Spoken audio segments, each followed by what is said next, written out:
नमस्कार प्रियो मित्रों, मैं पंडित और ज्योतिष आचार्य डॉक्टर प्रद्युम्न दास आप सभी का मंगल कामना करता हूं। आज हम बात करेंगे भागवत गीता जी के प्रथम अध्याय का श्लोक संख्या 7 का विश्लेषण। कृपया सभी भक्तों ध्यान पूर्वक सुने। अस्माकं तु विशिष्टा ये तन्निबोध द्विजोत्तम नायका मम सैन्यस्य संज्ञार्थ तानब्रवीमिते। यह श्लोक महाभारत के भीष्म पर्व से लिया गया है, जिसमें भगवान श्री कृष्ण अर्जुन से महाभारत के युद्ध के बारे में चर्चा कर रहे हैं। यहाँ भगवान श्री कृष्ण कौरव पक्ष के मुख्य योद्धाओं का वर्णन कर रहे हैं। श्लोक का हिंदी अनुवाद: हे ब्राह्मणों में श्रेष्ठ। अब मैं आपको उन मुख्य योद्धाओं के बारे में बताता हूं जो मेरी सेना के प्रमुख सेनानायक हैं। आप उन नायकों के नाम ध्यानपूर्वक सुने। विस्तृत विश्लेषण: अस्माकं तु विशिष्टा ये, इस भाग का अर्थ है हमारी सेना में जो श्रेष्ठ योद्धा हैं। यहां हमारी का तात्पर्य कौरव पक्ष से है। श्री कृष्ण कौरवों के प्रमुख योद्धाओं का उल्लेख करने वाले हैं जो युद्ध में महत्वपूर्ण भूमिका निभाएंगे। तन्निबोध द्विजोत्तम, हे द्विजों में श्रेष्ठ, ब्राह्मणों में श्रेष्ठ। यहां अर्जुन को संबोधित करते हुए श्री कृष्ण उन्हें यह जानकारी दे रहे हैं कि वे सुने कि वे कौन से योद्धा हैं। श्री कृष्ण अर्जुन का सम्मान करते हुए उन्हें द्विजोत्तम कह रहे हैं, जो उनके उच्च ज्ञान और कुल का संकेत है। नायका मम सैन्यस्य, इसका अर्थ है मेरी सेना के नायक। यद्यपि श्री कृष्ण पांडव पक्ष में हैं, यहाँ मम सैन्यस्य का मतलब कौरवों की सेना से है, क्योंकि वे उस समय कौरव पक्ष के मुख्य योद्धाओं का वर्णन कर रहे हैं। संज्ञार्थं तानब्रवीमिते, इसका मतलब है मैं उनके नाम बताता हूं ताकि आप उन्हें जान सकें। श्री कृष्ण कौरवों के प्रमुख योद्धाओं का नाम लेने वाले हैं ताकि अर्जुन को उनका सही परिचय मिल सके। सार: इस श्लोक में भगवान श्री कृष्ण अर्जुन को कौरव पक्ष के महान और प्रमुख योद्धाओं के बारे में जानकारी देने वाले हैं। यह श्लोक महाभारत के युद्ध की तैयारियों और सेनाओं के प्रमुख नायकों को जानने के महत्व को रेखांकित करता है। इस श्लोक के माध्यम से जो शिक्षाएं हमें मिलती हैं, वे जीवन के विभिन्न पहलुओं पर गहराई से विचार करने और सही मार्ग पर चलने के लिए प्रेरित करती हैं। मैं इस श्लोक के संदर्भ से जुड़े महत्वपूर्ण शिक्षाओं को विस्तृत रूप से समझाने की कोशिश करूंगा। श्लोक का भावार्थ: हे द्विजों में श्रेष्ठ, अब मैं आपको अपनी सेना के प्रमुख योद्धाओं के बारे में बताता हूं। कृपया ध्यानपूर्वक सुने, क्योंकि ये वे नायक हैं जो युद्ध में मुख्य भूमिका निभाएंगे। इस श्लोक का संदर्भ महाभारत के युद्ध से है, जहां भगवान श्री कृष्ण अर्जुन को कौरव सेना के प्रमुख योद्धाओं के बारे में बता रहे हैं। इस श्लोक के पीछे जो गहन नैतिक शिक्षा और जीवन दर्शन छिपे हुए हैं, वे हमारे लिए कई महत्वपूर्ण सीख प्रदान करते हैं। आइए इस श्लोक से मिलने वाली प्रमुख शिक्षाओं को विस्तार से समझें। कर्तव्य की पहचान और उसकी महत्ता। श्री कृष्ण इस श्लोक में अर्जुन को उनके शत्रुओं और उनकी सेनाओं के प्रमुख योद्धाओं के बारे में बता रहे हैं। यहाँ यह स्पष्ट होता है कि युद्ध में अर्जुन का कर्तव्य क्या है। हर योद्धा को अपने शत्रुओं के बारे में जानना और समझना आवश्यक होता है ताकि वह अपने कर्तव्यों का सही ढंग से निर्वहन कर सके। जीवन में भी हमें अपने कर्तव्यों को सही ढंग से पहचानना आवश्यक है। चाहे वह परिवार, समाज या कार्यक्षेत्र हो, हर व्यक्ति के पास कुछ कर्तव्य होते हैं जिन्हें निभाना उसकी जिम्मेदारी होती है। कर्तव्य का सही निर्वहन व्यक्ति को न केवल अपने लक्ष्य तक पहुंचाने में मदद करता है, बल्कि उसे संतोष और संतुलन भी प्रदान करता है। स्वयं को और अपने शत्रुओं को जानने का महत्व। इस श्लोक से हमें यह सीख मिलती है कि हमें न केवल अपने कर्तव्यों को पहचानना चाहिए, बल्कि अपने शत्रुओं को भी समझना चाहिए। यहाँ शत्रु का अर्थ केवल बाहरी शत्रुओं से नहीं है, बल्कि हमारे आंतरिक शत्रुओं से भी है। जैसे अर्जुन को युद्ध के मैदान में अपने शत्रुओं के बारे में जानकारी दी जा रही है, वैसे ही हमें अपने जीवन में आने वाली चुनौतियों और कठिनाइयों को पहचानना आवश्यक है। आंतरिक शत्रु जैसे आलस्य, अज्ञानता, अहंकार और असंतुलन हमें हमारे लक्ष्यों से भटकाने की कोशिश करते हैं। इस श्लोक से हमें यह सीखने को मिलता है कि हमें न केवल बाहरी शत्रुओं से बल्कि आंतरिक शत्रुओं से भी सचेत रहना चाहिए और उनका सामना करने के लिए तैयार रहना चाहिए। धैर्य और आत्मविश्वास की आवश्यकता। यह श्लोक धैर्य और आत्मविश्वास की महत्ता को भी उजागर करता है। युद्ध के मैदान में जब कौरवों की विशाल सेना अर्जुन के सामने खड़ी थी तो अर्जुन भयभीत और विचलित हो गए थे। तब श्री कृष्ण उन्हें धैर्य और आत्मविश्वास के साथ अपने कर्तव्यों का पालन करने के लिए प्रेरित कर रहे थे। जीवन में भी जब हम बड़ी चुनौतियों या कठिनाइयों का सामना करते हैं तो हमें धैर्य और आत्मविश्वास की आवश्यकता होती है। यह श्लोक हमें यह सिखाता है कि चाहे परिस्थितियां कितनी भी कठिन क्यों न हो, धैर्य और आत्मविश्वास के साथ उनका सामना करना ही सफलता की कुंजी है। नेतृत्व और मार्गदर्शन की भूमिका। इस श्लोक में श्री कृष्ण अर्जुन के लिए एक मार्गदर्शक और गुरु की भूमिका निभा रहे हैं। वे उन्हें युद्ध में प्रमुख योद्धाओं के बारे में बता रहे हैं ताकि अर्जुन सही निर्णय ले सकें। यहां से हमें यह सीख मिलती है कि जीवन में एक अच्छा मार्गदर्शक या गुरु होना कितना आवश्यक है। सही मार्गदर्शन व्यक्ति को उसकी समस्याओं और चुनौतियों से उबरने में मदद करता है। नेतृत्व की भूमिका भी इस श्लोक में महत्वपूर्ण है। श्री कृष्ण यहां अर्जुन को सही मार्ग दिखाने वाले नेता के रूप में सामने आते हैं। एक सच्चा नेता वह होता है जो न केवल खुद सही निर्णय ले बल्कि दूसरों को भी सही मार्ग पर चलने के लिए प्रेरित करे। मित्र और शत्रु की पहचान। यह श्लोक हमें यह भी सिखाता है कि जीवन में हमें यह समझने की आवश्यकता है कि हमारे मित्र कौन हैं और हमारे शत्रु कौन हैं। महाभारत के युद्ध में कौरव सेना के प्रमुख योद्धाओं के नाम सुनाने का उद्देश्य अर्जुन को यह समझाना था कि किसके खिलाफ उन्हें लड़ना है।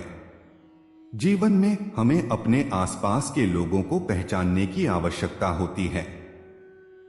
जो लोग हमारे लिए हितकारी होते हैं उन्हें मित्र के रूप में स्वीकार करना और जो हमारे विकास या प्रगति में बाधा डालते हैं उन्हें पहचानना आवश्यक होता है। सही मित्रता और सही दिशा का चुनाव करना जीवन में सफलता का आधार होता है। धर्म और अधर्म की लड़ाई। महाभारत का युद्ध धर्म और अधर्म के बीच का युद्ध था। इस श्लोक में श्री कृष्ण अर्जुन को धर्म की रक्षा के लिए प्रेरित कर रहे हैं। यहां से हमें यह नैतिक शिक्षा मिलती है कि जीवन में हमें धर्म के मार्ग पर चलना चाहिए। चाहे कितनी भी कठिनाइयां क्यों न आए, हमें अपने सिद्धांतों और धर्म का पालन करना चाहिए। धर्म केवल धार्मिक क्रियाओं तक सीमित नहीं है, बल्कि यह एक व्यक्ति के आचरण, उसकी सोच और उसके कार्यों का प्रतिबिंब है।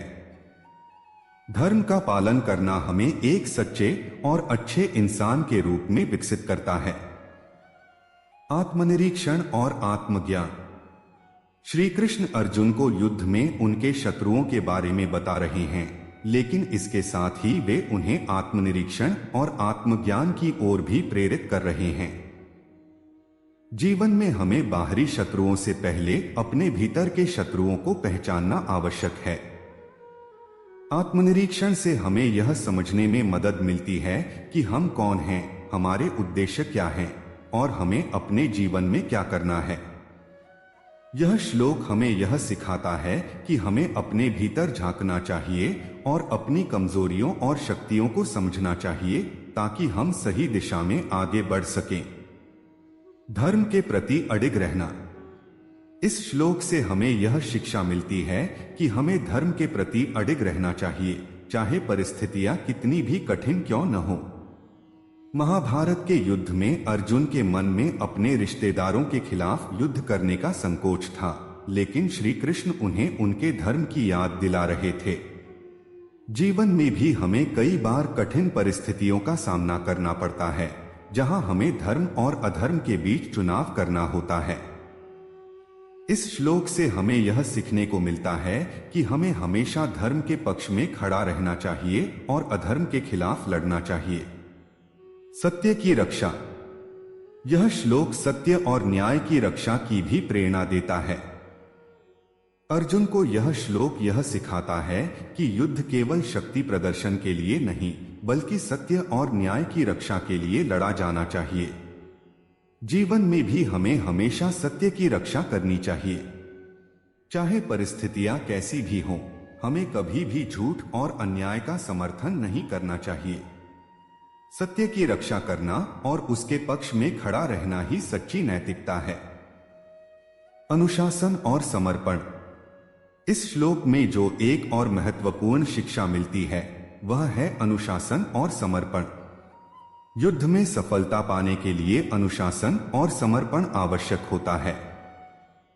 अर्जुन को उनके शत्रुओं के बारे में बताने का उद्देश्य यह था कि वे अपने युद्ध कौशल और रणनीति को सही ढंग से लागू कर सकें।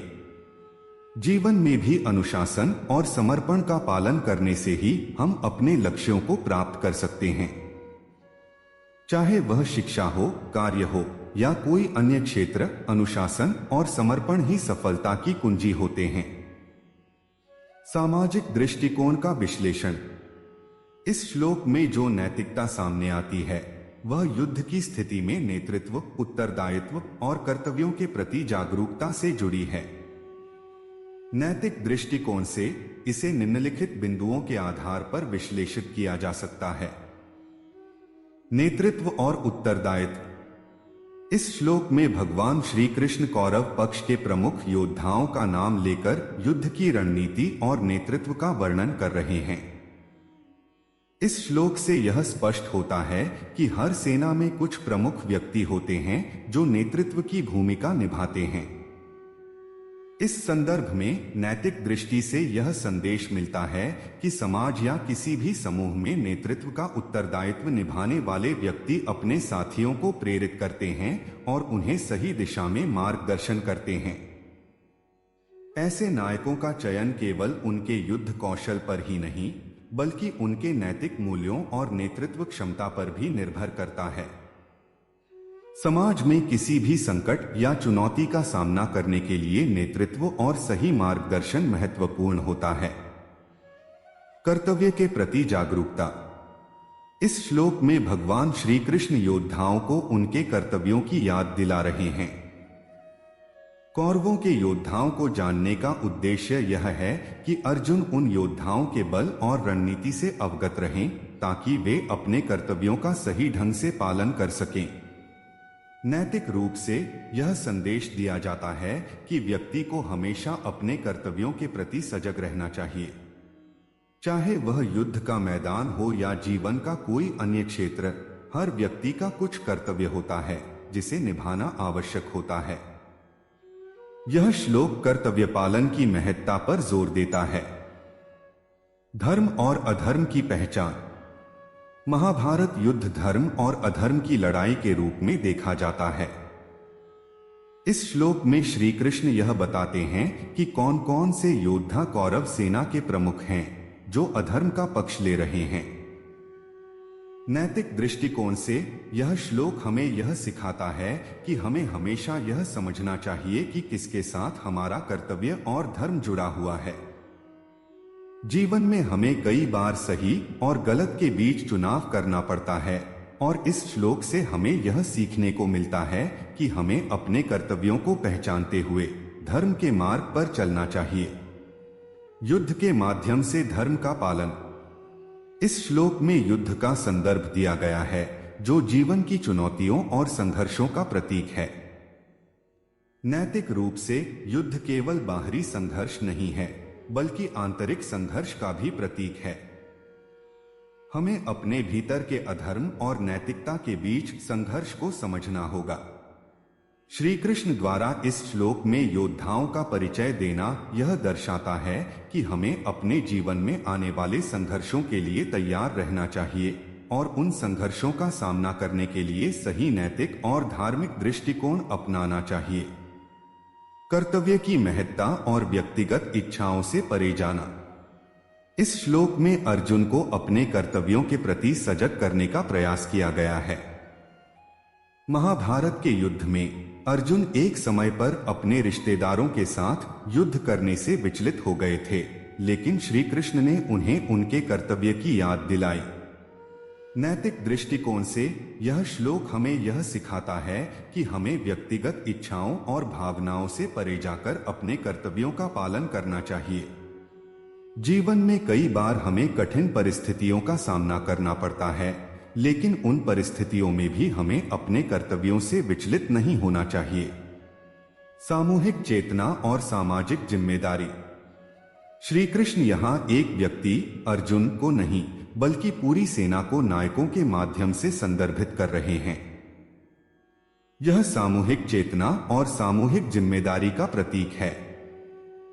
नैतिक दृष्टि से यह श्लोक हमें यह सिखाता है कि समाज में हर व्यक्ति की अपनी जिम्मेदारी होती है, लेकिन सामूहिक रूप से एक समुदाय या समाज के रूप में भी हमारी जिम्मेदारियां होती हैं।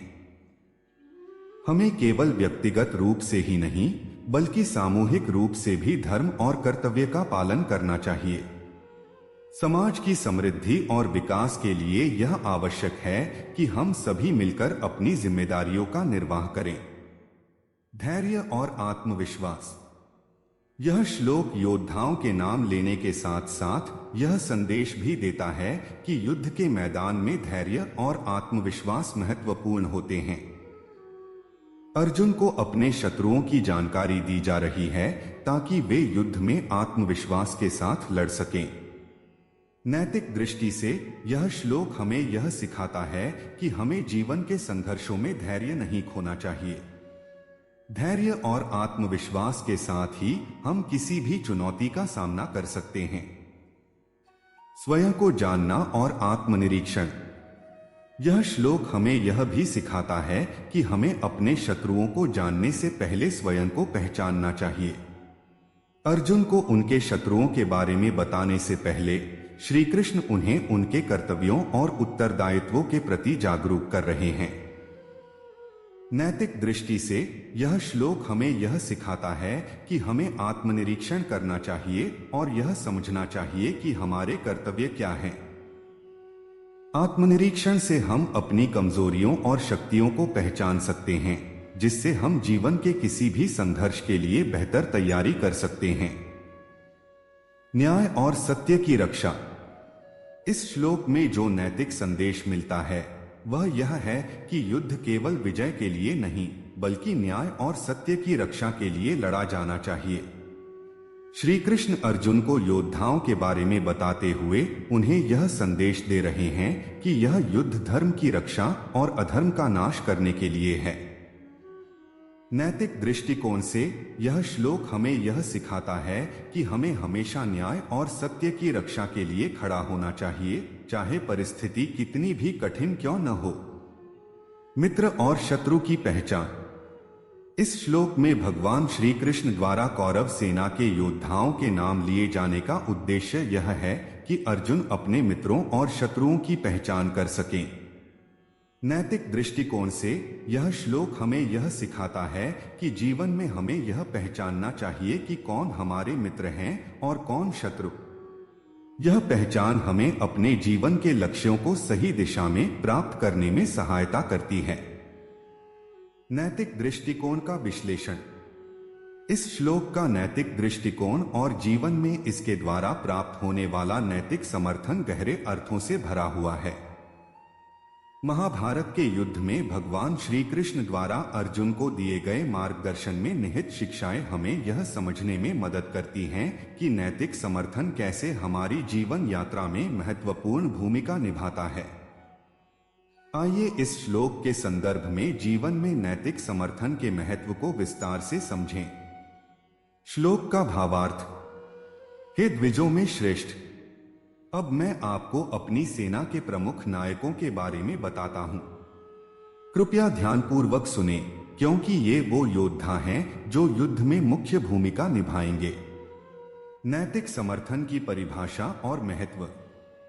नैतिक समर्थन का तात्पर्य है किसी को उसकी आंतरिक और बाहरी चुनौतियों का सामना करने के लिए प्रेरित करना, सही मार्ग पर चलने के लिए मार्गदर्शन देना और मानसिक और भावनात्मक रूप से ताकत प्रदान करना।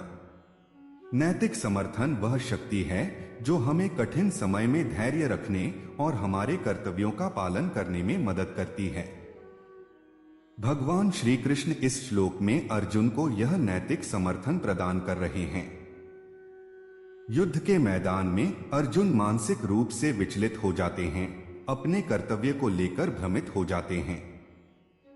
उस समय श्री कृष्ण का यह श्लोक उन्हें मानसिक और नैतिक समर्थन देता है, जिससे अर्जुन अपने कर्तव्यों के प्रति जागरूक होते हैं और युद्ध के लिए तैयार होते हैं।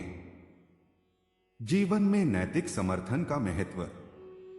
हमारे जीवन में नैतिक समर्थन का वही महत्व है जो अर्जुन के लिए इस श्लोक में है। जब हम कठिनाइयों का सामना करते हैं तो हमें भी किसी न किसी मार्गदर्शक या मित्र की आवश्यकता होती है जो हमें सही दिशा दिखा सके। नैतिक समर्थन हमारे आत्मविश्वास को बढ़ाता है, हमारी मानसिक शक्ति को सुदृढ़ करता है और हमें विपरीत परिस्थितियों में भी सही निर्णय लेने के लिए प्रेरित करता है। अर्जुन के सामने युद्ध की चुनौती थी, लेकिन हम भी अपने दैनिक जीवन में कई बार ऐसे मोड़ पर होते हैं जहां हमें मानसिक और नैतिक समर्थन की आवश्यकता होती है। चाहे वह व्यक्तिगत समस्याएं हों, काम से जुड़ी चुनौतियां हों या सामाजिक जिम्मेदारियां हों, नैतिक समर्थन हमें इन चुनौतियों से जूझने की क्षमता प्रदान करता है। कर्तव्य पालन में नैतिक समर्थन। श्री कृष्ण अर्जुन को उनके कर्तव्यों की याद दिलाते हुए उन्हें नैतिक समर्थन प्रदान करते हैं। यह श्लोक हमें यह सिखाता है कि जीवन में सही मार्ग पर चलने के लिए हमें दूसरों से मार्गदर्शन और नैतिक समर्थन की आवश्यकता होती है। कई बार जब हम अपने कर्तव्यों से विचलित हो जाते हैं या हमारी इच्छा शक्ति कमजोर हो जाती है तो किसी का नैतिक समर्थन हमें पुनः सही दिशा में आने की प्रेरणा देता है। यह हमें हमारे लक्ष्यों तक पहुंचने के लिए प्रेरित करता है और हमें कठिन परिस्थितियों का सामना करने की शक्ति देता है। आत्मविश्वास और धैर्य का निर्माण। नैतिक समर्थन से आत्मविश्वास और धैर्य का निर्माण होता है। इस श्लोक में श्री कृष्ण अर्जुन को यह बता रहे हैं कि कौरव सेना के प्रमुख योद्धा कौन कौन से हैं, ताकि अर्जुन आत्मविश्वास के साथ युद्ध में उनका सामना कर सकें। यह नैतिक समर्थन अर्जुन के आत्मविश्वास को बढ़ाता है, जिससे वह युद्ध के मैदान में अपने शत्रुओं का डटकर सामना करने के लिए तैयार होते हैं। जीवन में भी जब हमें नैतिक समर्थन मिलता है तो हमारा आत्मविश्वास बढ़ता है। यह समर्थन हमें यह विश्वास दिलाता है कि हम अपनी चुनौतियों का सामना कर सकते हैं और हमें धैर्यपूर्वक अपने कर्तव्यों का पालन करने के लिए प्रेरित करता है। सामाजिक समर्थन और नैतिकता। यह श्लोक केवल व्यक्तिगत नैतिक समर्थन तक सीमित नहीं है, बल्कि यह सामाजिक समर्थन की भी आवश्यकता पर जोर देता है। अर्जुन को उनकी सेना और उनके साथियों का समर्थन मिलता है, जो उन्हें युद्ध में सफल होने के लिए आवश्यक आत्मबल प्रदान करता है। जीवन में भी हमें अपने परिवार, मित्रों और समाज से नैतिक समर्थन की आवश्यकता होती है। यह समर्थन हमें मानसिक रूप से सुदृढ़ बनाता है और हमें यह विश्वास दिलाता है कि हम अकेले नहीं हैं। सामाजिक समर्थन से हमें यह अनुभूति होती है कि हमारे आसपास ऐसे लोग हैं जो हमारे लिए खड़े हैं और हमें हर परिस्थिति में सही मार्गदर्शन और समर्थन देंगे। मार्गदर्शन और प्रेरणा का स्रोत। नैतिक समर्थन जीवन में मार्गदर्शन और प्रेरणा का प्रमुख स्रोत होता है। अर्जुन के लिए श्री कृष्ण उनके मार्गदर्शक के रूप में खड़े होते हैं, जो न केवल उन्हें युद्ध में सफल होने के लिए प्रेरित करते हैं, बल्कि उन्हें मानसिक और नैतिक रूप से तैयार भी करते हैं। हर व्यक्ति को जीवन में एक ऐसे मार्गदर्शक की आवश्यकता होती है जो कठिन समय में उसका साथ दे सके। यह मार्गदर्शक हमें सही और गलत का भेद समझने में मदद करता है और हमें हमारे कर्तव्यों का पालन करने के लिए प्रेरित करता है।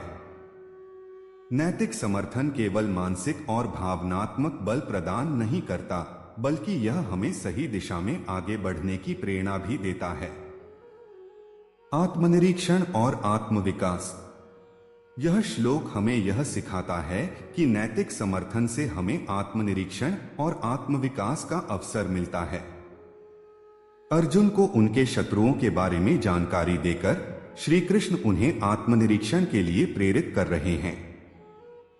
जीवन में जब हमें नैतिक समर्थन मिलता है तो हमें अपने आप को समझने और अपनी कमजोरियों को दूर करने का मौका मिलता है। यह समर्थन हमें आत्मविकास की दिशा में प्रेरित करता है, जिससे हम एक बेहतर इंसान बन सकते हैं। नैतिक समर्थन से हमें अपने आंतरिक संघर्षों से उबरने में सहायता मिलती है और हम अपनी क्षमताओं को बेहतर तरीके से समझ सकते हैं। धर्म और सत्य के मार्ग पर चलने की प्रेरणा। श्री कृष्ण का यह श्लोक हमें धर्म और सत्य के मार्ग पर चलने की प्रेरणा देता है। नैतिक समर्थन का उद्देश्य केवल किसी को मानसिक बल प्रदान करना नहीं है, बल्कि उसे सही और धर्मपूर्ण मार्ग पर चलने के लिए प्रेरित करना है। जब हमें नैतिक समर्थन मिलता है तो हम कठिन समय में भी धर्म और सत्य के मार्ग से विचलित नहीं होते। यह समर्थन हमें यह याद दिलाता है कि चाहे परिस्थितियां कितनी भी कठिन क्यों न हो, हमें हमेशा सत्य, धर्म और न्याय का पालन करना चाहिए। संबंधों में मजबूती और सहयोग।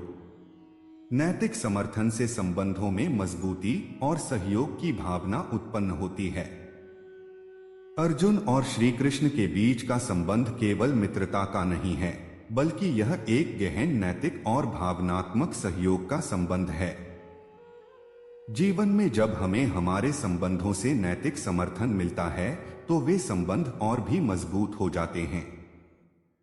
यह समर्थन हमें यह अनुभव कराता है कि हमारे जीवन में ऐसे लोग हैं जो हमें हर परिस्थिति में सहयोग करेंगे और हमारा मार्गदर्शन करेंगे। नैतिक समर्थन से संबंधों में विश्वास और पारस्परिक सहयोग की भावना विकसित होती है। समाज और सामूहिक जिम्मेदारी।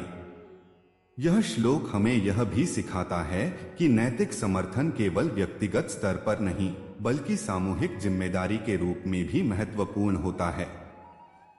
युद्ध के मैदान में केवल अर्जुन नहीं, बल्कि पूरी सेना का नैतिक समर्थन आवश्यक था।